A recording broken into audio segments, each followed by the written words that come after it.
Me envió un video Irma, diferentes obras de arte, ¿no? Que dice, primer día de cuarentena.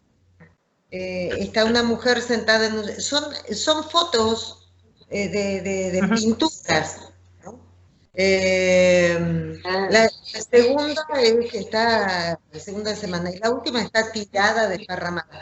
O lo que quiero decir con esto es como la obra de arte lo que trae es esa posibilidad de que se muestra algo y cómo eso impacta a cada uno, ¿no? De los espectadores, la lectura que puede ir haciendo.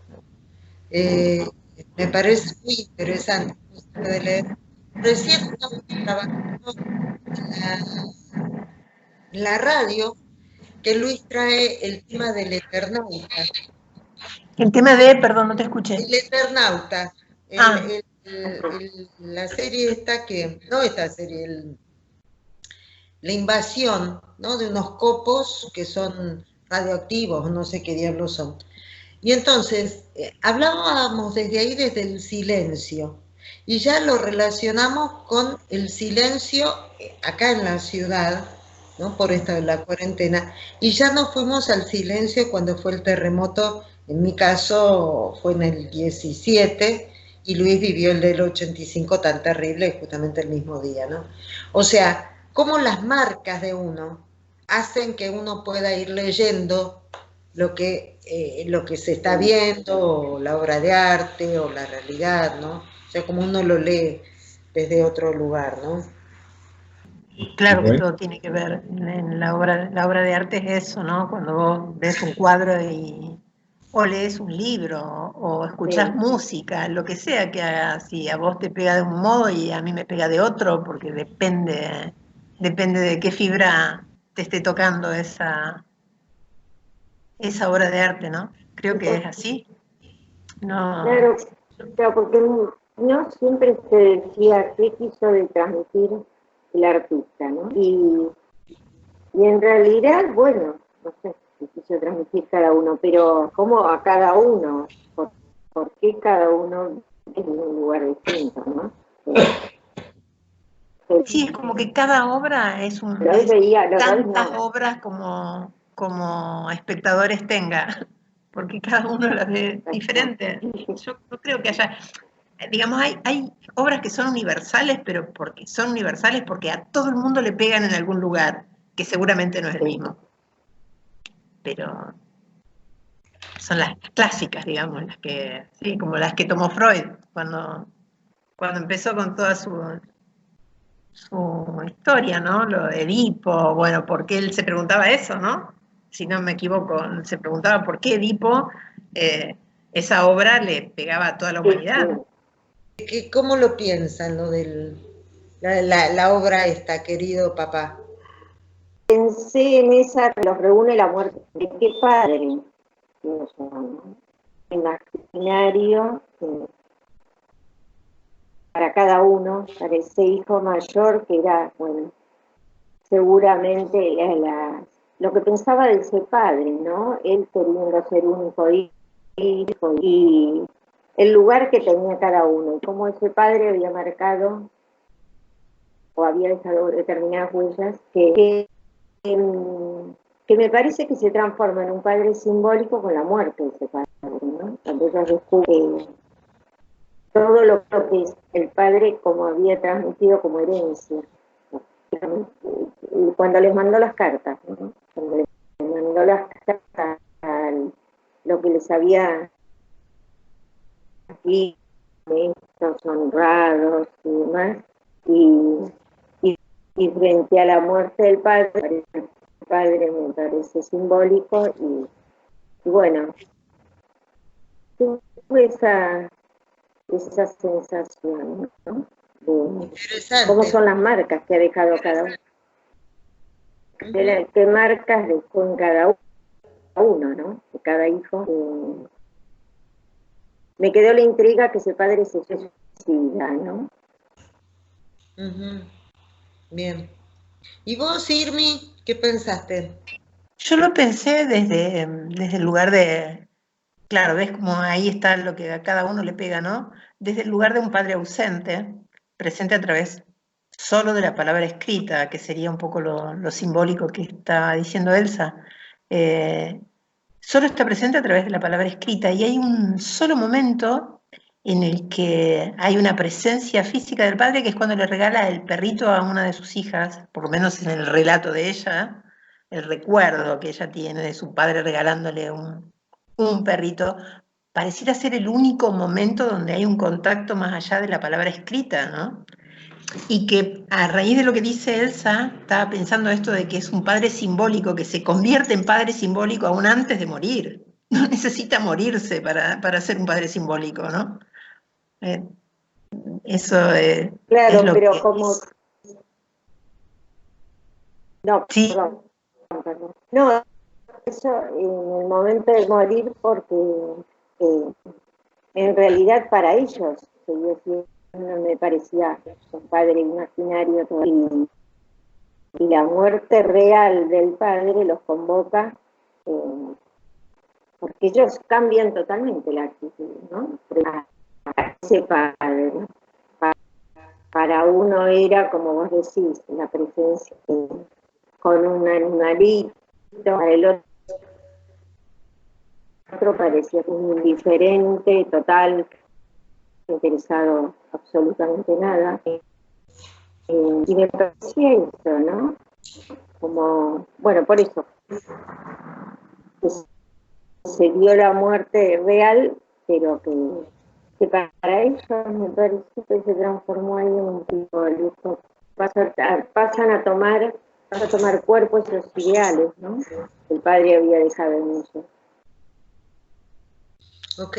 Luis, ¿qué?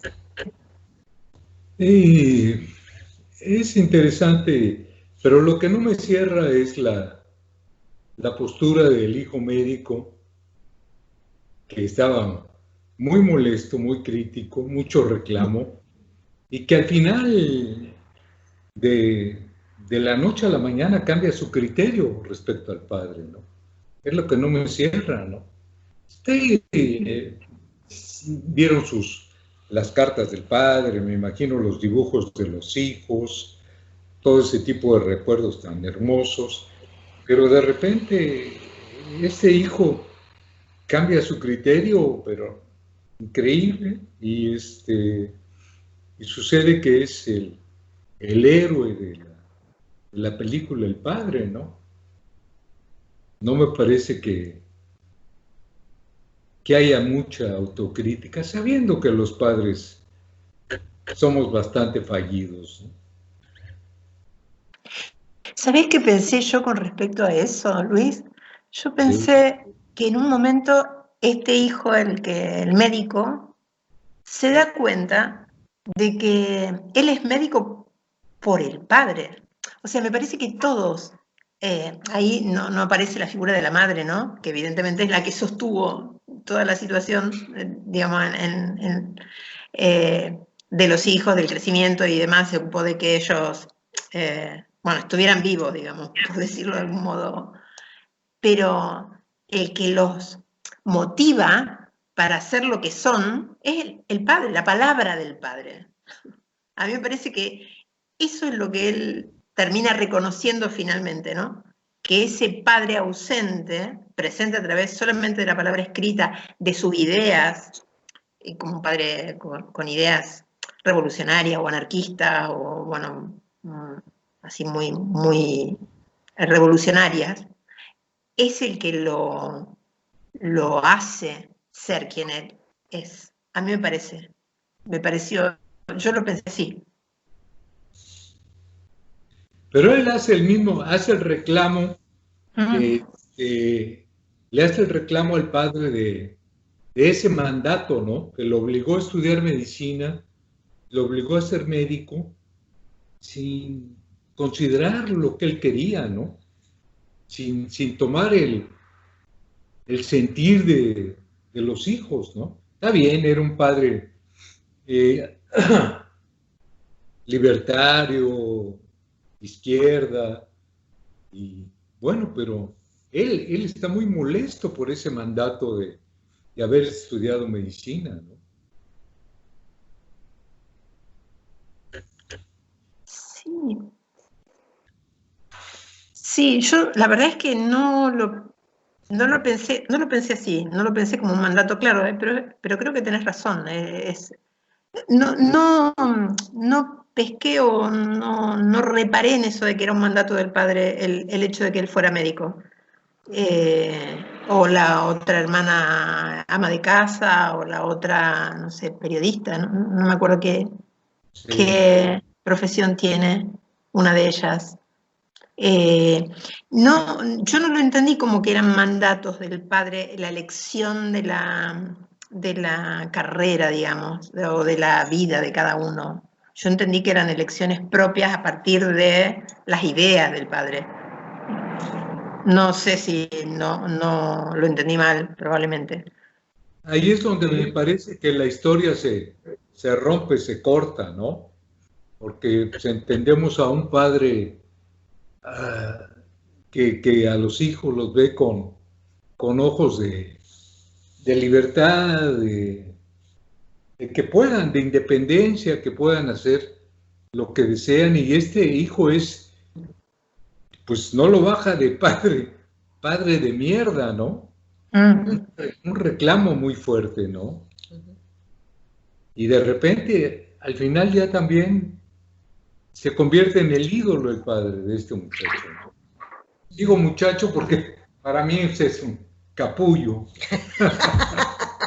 No, que yo decía que lo confronta el padre al enviarle, ellos lo leen como una lectura de, nos guardo cada escrito o cada dibujo nuestro, y después es como si se confrontaran con aquello que le habían dicho al padre, que podían ser, o las ilusiones que tenían, y en ese momento, ¿no? Como que apareciera un padre que decía, como se me ocurre ahora, decía, hiciste esto que prometiste, que cumpliste, que me mandaste, que escribiste, que podía ser, cumpliste con tus ilusiones, con tus deseos, a esta altura de la qué sé yo, a seguir el camino un poco de tu deseo, como fuera esa pregunta que les manda el padre, ¿no? En ese momento. Entonces, lo que decía que la muerte del padre, decía yo, ¿a quién mata? Cuando uno se suicida, ¿a quién realmente está matando? ¿Por qué se suicida el padre en ese momento? Como una pregunta, ¿no? Que en el momento que el padre se suicida, automáticamente como que se organiza todo. Me refiero, este padre en realidad nunca fue padre, intentó ser padre, pero en realidad fue madre. Por empezar, no sabemos si Amanecer es hombre o mujer, lo dicen ellos. Ustedes comentaron, era una mujer, pero ellos mismos dicen, no sabemos si es hombre o si es mujer. Un padre tan endiosado como el que ellos tienen, ¿no? Ese bueno, puesto en el lugar. ¿Por qué no vino a Amanecer? Si estaban todas las cartas con las direcciones puestas, tranquilamente se podría haber ido, seguramente. Amanecer recibió la noticia de que había fallecido el padre. No vino a Amanecer. ¿Por qué no vino a Amanecer? ¿Qué pasa ahí? ¿No? Y que no es ni hombre ni mujer. Eso me hace pensar que es un padre que no marca, que no define, que no corta. Voy a lo primero. ¿Por qué el padre les escribía cartas? ¿No vivía con ellos? No sabemos si vivía o no vivía. Era una carta por semana hasta los 18 años. Y después de los 18 años, una carta por mes. Ahora, todos ellos dicen que hubieran querido venir a visitar al padre, pero no lo visitan. Nunca vienen. Una de ellas llora y dice, pucha, cómo me arrepiento, tendría que haber venido a visitarlo. Y no lo visité. Me parece que hay una figura muy importante acá, que es la figura de la madre. Es una madre que... ¿Qué es lo que... ¿Qué madre es? La madre que da de comer, ¿no? Pero sin deseo. O sea, que mete comida en la boca, ¿no? Película preciosa, la que sea, que es la problemática de la anorexia. Esa madre no tiene al hijo en el lugar del objeto de deseo, porque se está mirando el ombligo, porque tiene la cabeza en otro lado, por lo que sea. Pero no tiene un deseo hacia ese hijo o hacia esa hija. Cumple con todas las funciones, ¿no? Que esté limpito, que vaya a la escuela, que esto, que lo otro. Pero lo que realmente es la esencia del ser humano es la pregunta por el deseo materno, ¿pero qué me quiere? ¿No? Es esa X de la que nos habla la cara. Y esa X es reemplazada por la metáfora paterna, ¿no? Que es el nombre del padre. Entonces yo soy Pedro Andrés. Entonces me parece que este padre en realidad era una madre. Era una madre que a cada uno de ellos les decía cuál era un deseo. Vos vas a ser ama de casa, vos vas a ser escritora, periodista, vos vas a ser médico. Pero eso es la madre, la que sueña, ¿no? Mi hijo va a ser presidente de la nación, mi hijo va a ser el capo mafia de los narcos, ¿no? O sea, lo ponen en el lugar del objeto de deseo. Y acá es lo que no pasa. Entonces, tenemos a este padre que está sosteniendo ese movimiento que no se da con una madre que no tenía deseo, porque la madre no sabemos nada de ella, no se dice absolutamente nada. Pero me parece que este padre en ese lugar de madre, encontrar en la clínica y en la vida padres que roban el lugar a la madre. Es muy común, no muy común, pero digamos, es bastante común encontrar que hay padres que le roban el lugar a la madre. Yo he escuchado en la clínica de hombres genitalmente hombres, y cómo envidio a fulanita, la pareja, que pudo tener hijos en su vientre, que pudo ser madre. Es más, había un conocido que, adolescente él, que buscaba en la...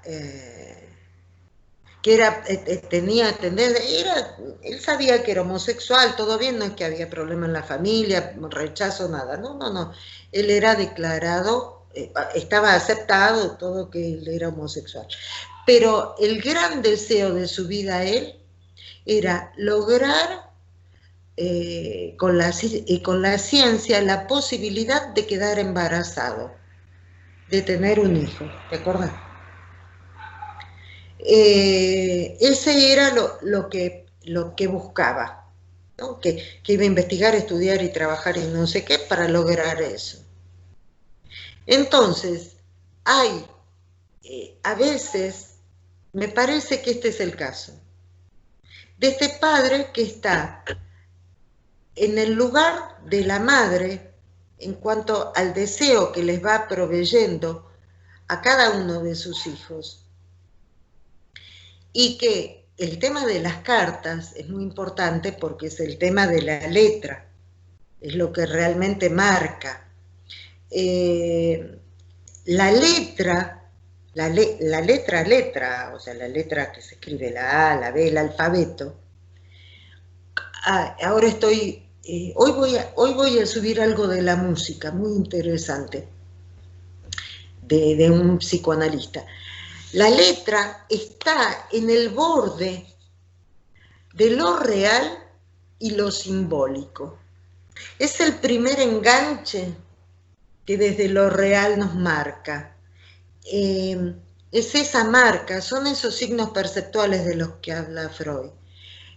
Y que después se van a ir uniendo unos con otros y se va a hacer palabra y se va a representar y demás. Entonces, me parece que esas cartas vienen a funcionar por ese lado, con esa profundidad. ¿Por qué está tan enojado y después pega una vuelta de campana Germinal, el mayor? Porque él le decía basta, ¿no?, de ser mamá, me parece, no sé. Entonces, esto es una lectura, como hablábamos de la obra de arte, ¿no? Basta, sé un papá normal, sé un papá normal, uno que le gusta, que toma cerveza, que eructa, que mira el culo de las mujeres, que no sé, que trabaja, que se cansa. No seas un padre perfecto. O sea, una madre omnipotente, una madre que todo lo puede.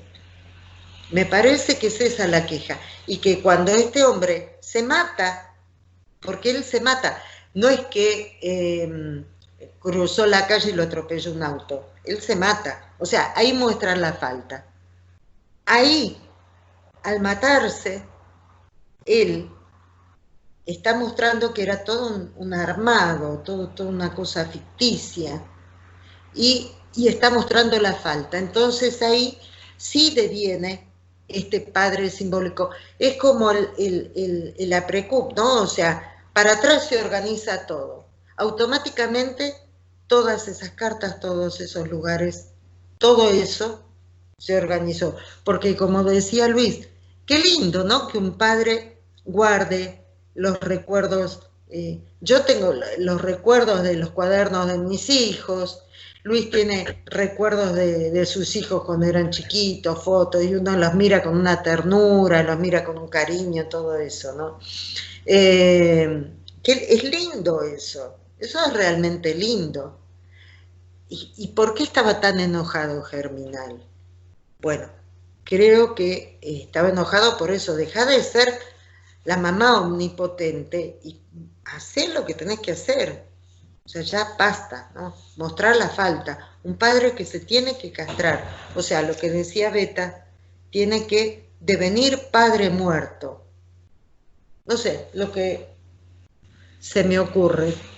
Que la idea de pensar a este padre como una madre, o sea, como un padre envidioso, sería como dar vuelta un poco la idea del, no sé, se me ocurrió pensarlo así como la idea de digamos, la envidia de las mujeres, entre comillas, por la envidia del pene, y acá sería, ¿no?, como un reverso de eso, ¿no?, como una envidia de, bueno, esta posibilidad que tienen las mujeres de procrear, de tener un hijo en su vientre. Es como el reverso, digamos, como pensar el psicoanálisis desde la otra cara, digamos, la otra cara. O sea, así lo pensé mientras lo iba diciendo, ¿no? También pensé en esto de este padre ausente, de alguna manera, no sabemos, porque no sabemos, es verdad, sabemos que le escribe cartas a sus hijos, pero no sabemos si está presente físicamente o no. No se sabe eso. De la madre tampoco se sabe nada.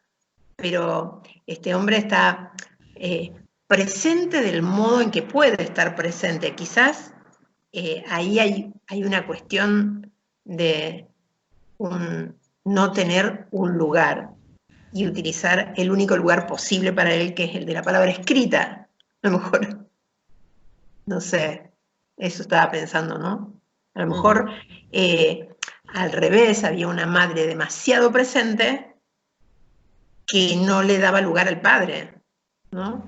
Aunque también eso quedaría un poco desvirtuado por el hecho de que cada uno de los hijos puede hacer algo con su vida, ¿no? Quizás si o sea, ese padre cumplió con la función del corte de la ley, la cumplió porque sus hijos pudieron cada uno hacer su vida. No sé si es la que el padre quería, que el deseo si cada uno de ellos cumplió con el deseo del padre o siguió su propio camino. Eso a mí no me quedó claro.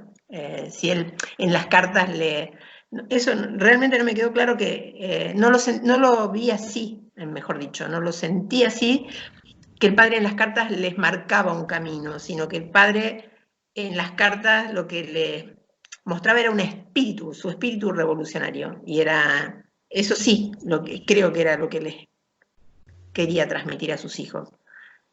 Y la bronca del hijo, sobre todo el mayor, Germinal, mira qué nombre, es por un excesivo amor a ese padre que no pudo,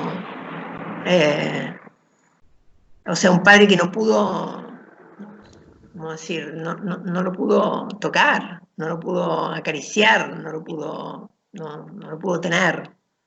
No sé, un padre que fue un fantasma en realidad, fantasma.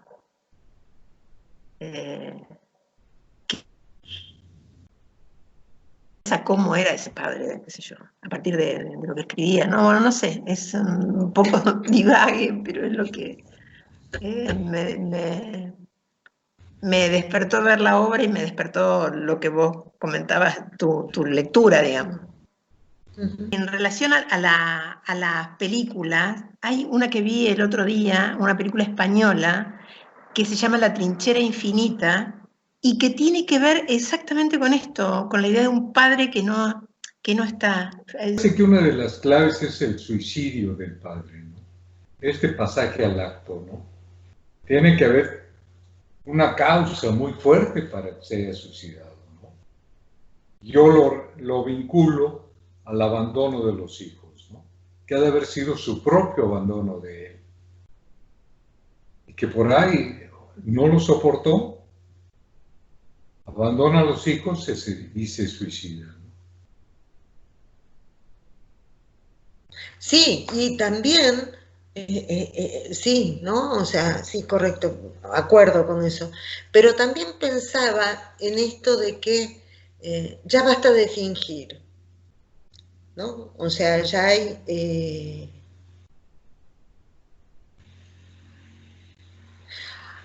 otra persona conocida, tiene una fachada de mujer de mundo, como la mamá de Parásitos, ¿no? Que la madre de la madre pobre, porque todos dicen que la madre rica, ay, qué linda, qué simpática, no, qué maravilla. Y entonces dice, sí, que viva con la plata que tiene, cualquiera puede llegar a ser así. Pero digamos, es como un rol, ¿no? Entonces, una persona, una mujer conocida, juega en ese lugar, ¿no? En ese lugar de mujer de mundo, mujer condescendiente, una Mirtita Legrand, por así decir, ¿no? O sea, todo eso. Pero llega un momento cuando uno convive con ella, o sea, cuando pasa unos días con ella, se angustia y se desespera y dice, vámonos de acá, ¿no? O sea, no puede seguir sosteniendo la fachada, ¿cómo se llama? La escena, el personaje que armó. Y se angustia y se quiere ir, y no soporta más estar en ese lugar. O sea, estar fingiendo un rol, una persona, entonces se quiere ir. Uno dice, pero no, si lo estamos pasando lindo, y aparte, mirá el lugar, mirá ta. No, venimos a pasar el día y hace hora y media, 2 horas que estamos acá. Y se angustia, ¿no? Entonces, bueno, obviamente uno accedía a eso. Entonces pienso, si este padre no estaba en eso, poniendo la fachada, jugando un personaje, ¿no? como un rol, y se hinchó los huevos y se pegó el tiro, porque ya todo era un caos y ya estaba, sí. Perdón que te interrumpa, pero no te interrumpo, es una acotación. Es como que detrás de esa fachada no hay nada, está el vacío. Y la percepción de ese vacío es tremenda, de ese abismo, ¿no? Vos decís, todo esto, pues el padre aparece como un intelectual, libertario, revolucionario, un tipo muy formado, que le escribe a sus hijos y que tiene palabras, que tiene recursos, digamos. Pero todo eso es una fachada. Él, en la sensación interior de él, probablemente es lo que vos decís. Él se suicida porque eso es una imagen que da para los demás. No tiene más que eso. Y bueno, ya está. Acá está la imagen, me pego un tiro. Queda la imagen, pero yo desaparezco de la escena para que no se vea que detrás no hay nada, ¿no? Esto me remite, perdón, pensé que era alguien que hablaba, me remite a cuando Bronstein hace una lectura de la misma fórmula de los discursos, que en este caso es la fórmula del discurso del psicoanálisis y del discurso de los mercados. Tienen exactamente la misma fórmula, ¿no? Y entonces, para no entrar con toda la cosa esa de la fórmula, pero los dos se dirigen, tanto uno como el otro, se dirigen al sujeto barrado, ese que está castrado, que sabe cuál es su falta y demás, para que produzca ese unos. Ese unos, o sea, esas marcas. Y entonces la diferencia está en que el discurso, si uno lo lee desde el discurso de los mercados, lo que hace el mercado es ofrecerte, sí, ese uno, pero son, por ejemplo, usar marca Nike. Todos los que usamos Nike pertenecemos a un determinado nivel. O todos tenemos iPhone, o estos pelotudos que estaban esperando que saliera el iPhone 44, y entonces se sacaban la foto, porque yo fui el primero que me saqué, que tengo el iPhone 44 y lo pagó $2 millones, qué sé yo, esas anécdotas que uno ha visto. O sea, te dan una pertenencia porque te dan una etiqueta. Vos perteneces acá porque el que te da los S1, los que te da la identificación, la etiqueta, es el mercado. Y uno es manipulado, ¿no?, como grupos humanos. Mientras que el discurso del psicoanálisis lo que viene a buscar es que cada uno encuentre cuáles son sus S1. O sea, ¿qué es lo que a mí me hace singular? ¿Qué es lo que a mí me hace diferente? O sea, la diferencia no es, yo pertenezco a los que usamos Nike y todos los demás son unos oretes porque no usan Nike. Yo estoy en el podio. Entonces después se genera la cosa imaginaria que hay que destruirlo y toda la historia. Pero si yo soy yo tengo mis carencias, mis fortalezas, y vos tenés eso que a mí me falta y el otro, bueno, y nos vamos aceptando, ¿no? Es el discurso del psicoanálisis. Es lo que decíamos en la radio hace un ratito, que Byung-Chul Han, el filósofo coreano, no me río de Byung-Chul Han, que es una maravilla, sino de lo que está proponiendo. Él está proponiendo que haya que uno tiene, que es diferente oír de escuchar. Y que entonces nos tenemos que empezar a escuchar, para escuchar al otro. Porque, y bla, bla, bla, bla, bla. Pero escúchame, en 1891 creo que Freud empezó a hablar de eso. Y recién ahora estamos con esta historia. O sea, ¿qué cambio se va a traer, no? Entonces, yo pensaba en este padre que se suicida. Si no es que él fue una fachada, eso es ese uno que trae el mercado mismo, ofrece el revolucionario, el libertario, el que pertenece al mercado, el oligarca, el no sé qué. Entonces yo me identifico con esa etiqueta. Este era un pobre tipo. A mí me parece que este padre era un pobre tipo, que no tenía nada después de esta lectura, ¿no?, que estamos haciendo. No sé.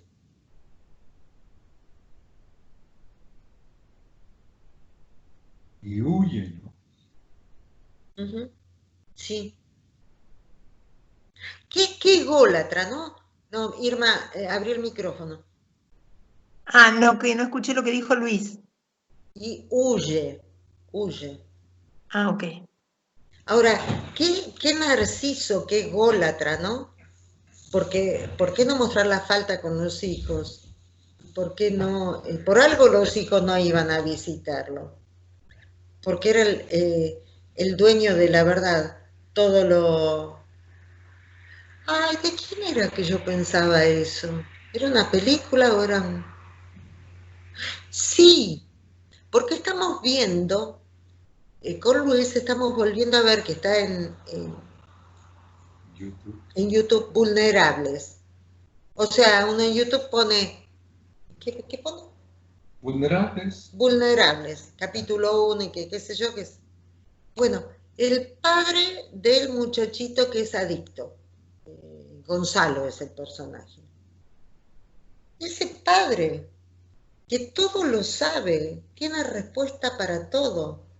Es terrible ese padre. Un padre manipulador. Todo lo puede, todo lo sabe. Lo denosta y lo denigra al hijo todo el tiempo. Está muy buena. Tiene sus cosas. Asfixia al hijo, asfixia a la madre alcohólica, Ajá. el hijo drogadicto. Sí. No, es muy buena esa serie. Insisto, tiene cosas que bueno, el psicoanálisis y la terapia grupal no funciona así, pero bueno, salvo esas cosas, está muy buena la serie. Entonces pensaba en eso, si no sería un padre perverso. Se me ocurre.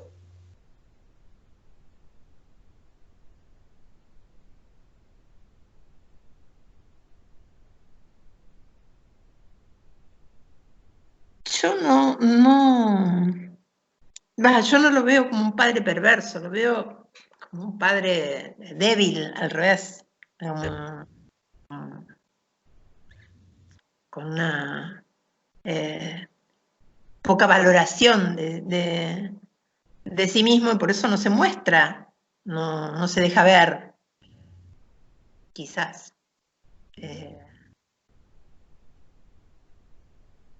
Por eso mismo que decíamos antes, ¿no? Porque por ahí, si lo ven, descubren que detrás de esa fachada no hay nada.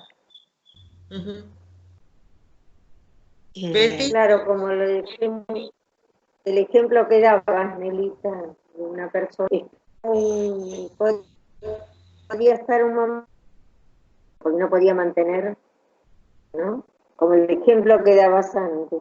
Y yo también lo pienso un poco así como dice Irma, ¿no? Débil en ese sentido porque era todo una fachada.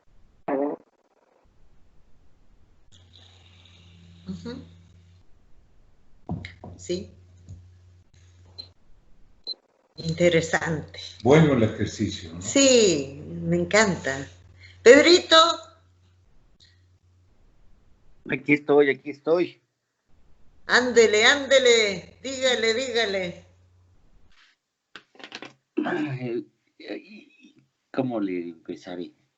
No, sí se me hizo así, como una parte, era como si estar, la queja principalmente del mayor, de Germinal, se me hacía así como una queja, como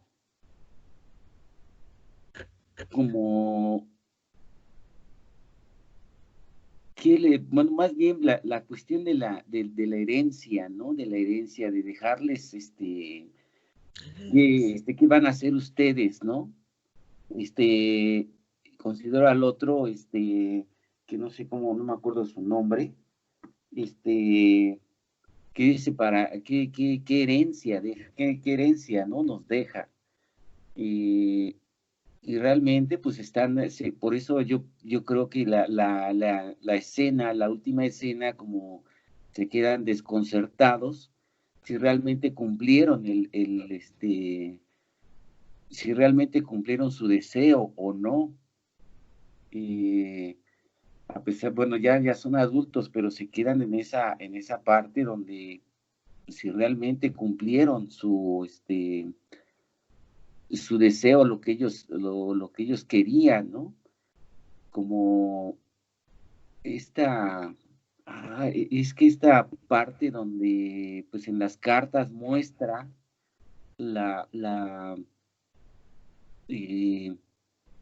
ahora sí que su deseo, ¿no? Como, no sé, yo lo veo como una forma en la que los deja pensando si realmente hicieron algo con sus vidas o no. Y esta parte del padre ausente, del padre que no está, y como a veces lo veo como, yo lo siento como unas consignas, ¿no? Pero realmente no había nada, no había nada. Pienso que esta herencia es como algo que pues ellos se cuestionan al último, ¿no?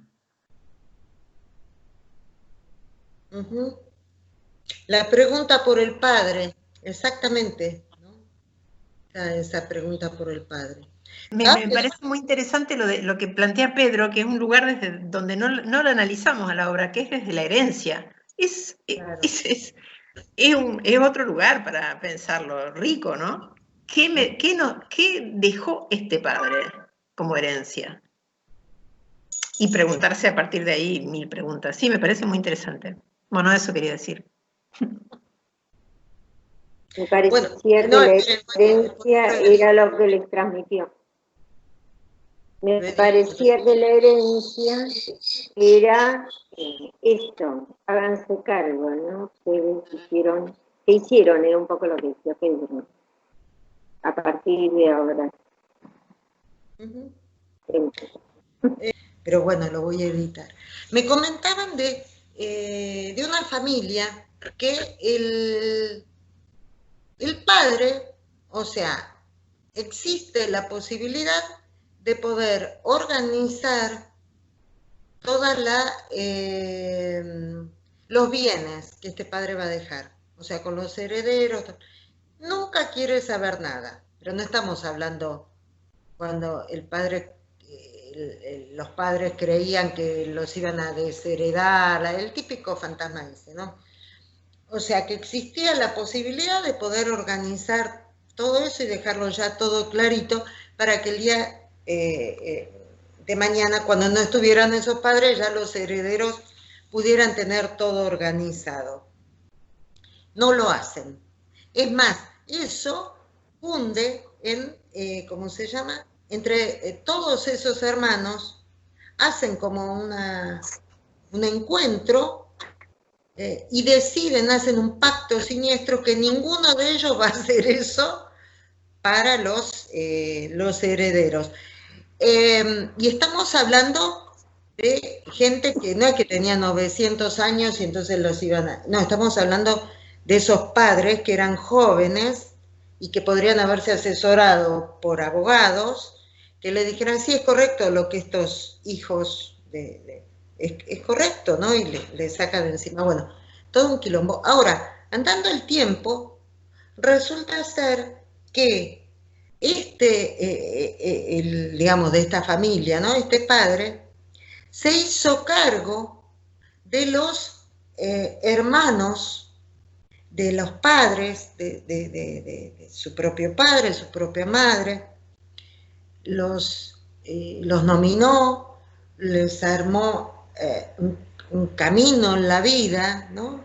O sea, en definitiva, visto en la lejanía, ese padre funcionó para atrás, funcionó hacia la familia originaria, no como padre de sus descendientes.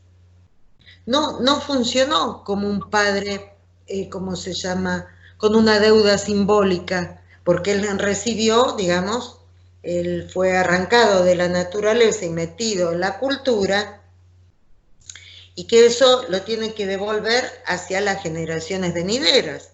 O sea, mostrando, y él no mostró la falta. Él no mostró la falta. Eternamente iba a ser eterno, ¿no? Como algún familiar en broma le decía el eterno. Eternamente, ¿no? Y todo esto es mío, ¿no? O sea, no para futuro. Y entonces, para atrás, incluso en un determinado momento, este hombre cambia la firma. La firma que firma, en vez de firmar con el apellido de su propio padre, empieza a firmar con el apellido de su propia madre. O sea, la lectura que se puede hacer, que era el esposo de esa madre, y que los hijos que tenía eran sus propios hermanos, eso que después hicieron el pacto. Ese era el lugar que tenía. Entonces, en vez de ir para el futuro, se iba para atrás. Entonces, estoy pensando en eso de la herencia, de la que nos habla Pedro.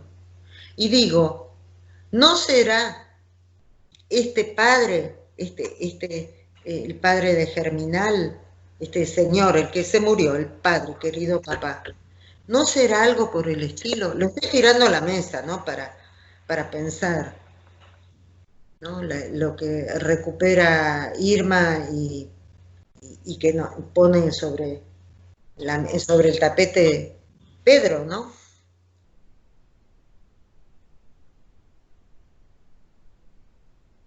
Para pensar.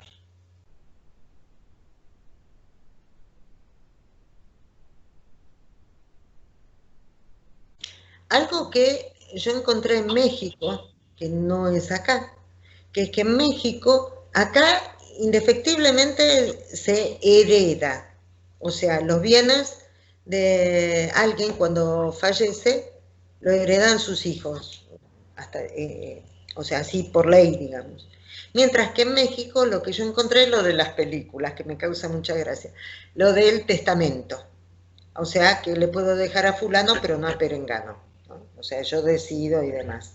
Y lo que encontré en México durante todos esos años que viví allá, y que me lo confirma Luis, creo, es que no se testa, no se hace el testamento, sino hasta lo último, para poder seguir teniendo a los que están interesados en los bienes de ese que está por testar. Entonces la abuelita, el abuelito, siguen ahí, ¿no? Para que les deje. O sea, una cuestión de interés, digamos, ¿no? Como una cosa así. Y hay muchos que se mueren y no testan, ¿no? Me decía Luis. Y relacionándola con la obra, ¿no? La herencia, que desde el punto de vista que lo estaba mirando Pedro, puede ser un hierro caliente.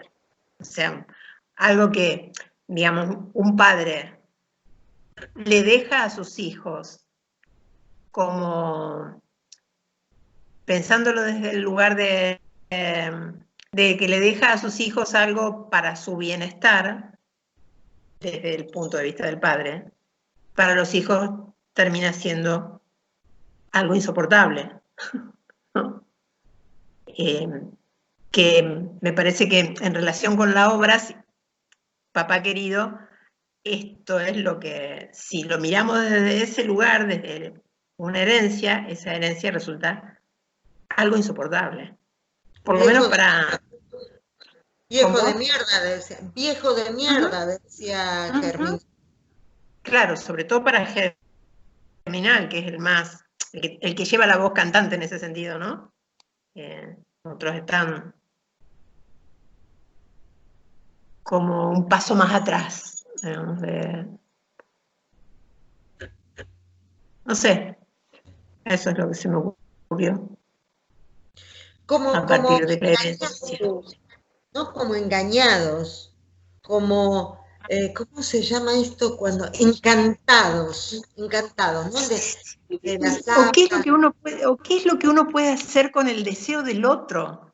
Porque, digamos, la herencia, lo que alguien deja, es lo que es su propio deseo, ¿no? Lo deja para sus hijos, pero es su propio deseo. Y el otro tiene que cargar con eso, es el deseo del otro, no el mío. Y ahora es mío, ¿y qué hago con esto? No sé. Esa es la herencia. ¿Cómo? Esa es la carga. A mí me parece que esa es la carga.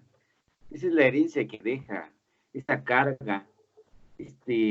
Tratar de cumplir el deseo del otro, aparentado con el propio deseo. El deseo de sus propios hijos, pero no, en realidad esa es la carga. De hecho, por eso terminan diciendo, bueno, están ahí hablando y cuando están discutiendo, cuando dicen, ese no es, no eres el hombre, o sea, no es el hombre él, no es ese hombre, que lo hacen así de forma repetitiva, terminan diciendo que no es ese hombre, pero yo considero que esa herencia es por eso difícil de cumplir y es una gran carga para ellos, la expresión del otro hijo sobre la herencia y cumplir el deseo del padre, que al final de cuentas dicen que no es ese no es el hombre, ¿no? Por eso las constantes quejas del mayor, ¿no? Donde diciéndole precisamente eso, es un viejo de mierda, ¿no? Porque no ha cumplido, no ha hecho. Irma, que vos decías eso del deseo, perdón, eso del deseo del otro, ¿no? Pero en esto que decía Nela, de no querer dejar a su descendencia, ¿no? Como que fue para atrás. En realidad, el deseo de ese padre era no dejarle a la descendencia. Y se muere y realmente se sigue cumpliendo el deseo de ese padre, de ese otro, ¿no? Porque no les dejó y porque no les dejó nada. Entonces no pueden, siguen sin recibir nada de ese padre. O sea, se sigue cumpliendo con ese deseo. En relación a esto que decía Nela, ¿no? De alguien que protegió su familia para atrás y a la descendencia, ¿no? Ese era el deseo de él. Entonces se sigue cumpliendo el deseo. Eso sí. El deseo de él sería obturar el deseo de los hijos, de algún modo. O sea, que no tengan su propio deseo, que es su deseo sea la herencia que él les deja. El don, ¿no? ¿Qué te puedo dar? El don, ¿no? Se los dio en vida. Y después, estoy cumpliendo eso. Sí. Claro. Ahora, sí, yo pensaba en eso. ¿Cómo salir después? Eso que estás diciendo es lo que también me hace pensar en el que el don no está acá, o sea, no hay un don. Es lo que decía Nela también, es para atrás, no para adelante. no para sus hijos, no para que ellos puedan seguir con la cadena, digamos, de darle, de la deuda simbólica, digamos, de darle a tus hijos lo que recibiste, por decirlo de un modo sencillo, ¿no? Sino que él lo que hace acá es obturar eso. Es esto y basta. Y acá está detrás de esto la muerte, el vacío, no hay más. Se sigue cumpliendo el deseo del otro, ¿no? Del eterno, ¿no? Se sigue cumpliendo. Y uno de los herederos quiso patear el tablero. Al carajo, ni quiero saber nada, ni me importa, ni nada. Pero los otros coherederos le dijeron, no hagas eso, porque si haces eso, automáticamente ninguno de los otros tenemos, o sea, tiene que seguir enganchado en eso. Y entonces es hasta siniestra la situación. Porque el eterno, después de muerto, sigue todavía manipulando, porque no deja libre a uno de los herederos para que patee el tablero y diga, yo no quiero saber nada de todo esto. Es tu deseo, tu forma de pensar, métetelo ahí, ¿no? Y era un libertario. Sí. El discurso, ¿no? De un libertario. Sí. Y tenía a los herederos, los sigue teniendo después de muerto. Agarrados. Por eso es el sujeto, ¿no? Lo que dicen el sujeto. El sujeto es sujeto vivo o sujeto muerto. Cuando vemos en la lápida 1950-1980, sigue existiendo, porque en los árboles genealógicos sigue estando. ¿Se escucha? Sí. Ah, por eso sigue siendo sujeto. Pero alguno de esos herederos.